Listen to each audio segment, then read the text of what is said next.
17টা বল খেলেছেন।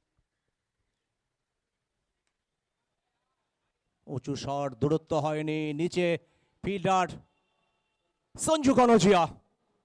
তপুকে ফিরতে হবে। Wicket number 5। কামব্যাক করার কথা আমরা বলছিলাম রবিদা, অপু সরকার। রিভার্স, সত্যি দর্শকরা দেখলেন এই ক্যাচটাও।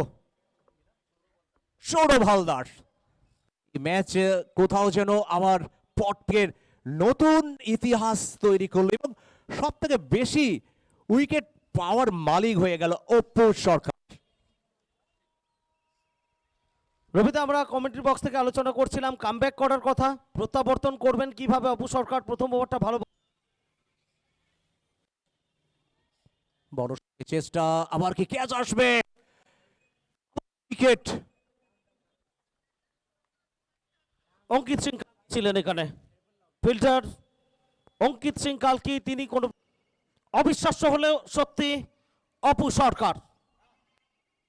আজকের গুলমোহর গ্রাউন্ডে প্রত্যেক ক্রিকেট অনুরাগীদের মন জয় করে নিয়েছে উত্তরবঙ্গের এই খেলোয়াড়টি। সারা বাংলা জুড়ে অপু সরকারের লং অন, মিড অফ।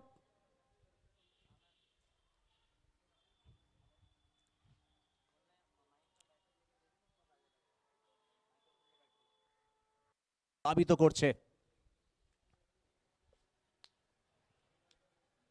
এখানে আরো একটা উইকেট এই ওভারে। এটা ছিল পঞ্চম উইকেট। সেকেন্ড লাস্ট ওভার কোনো সময়ই তোমার জন্য সহজ নয় মোটেও।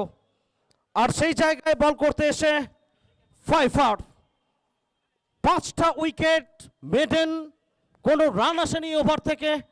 এখনো পর্যন্ত টুর্নামেন্টের সব থেকে ভালো ওভারটা বল করে গেলেন অপু সরকার।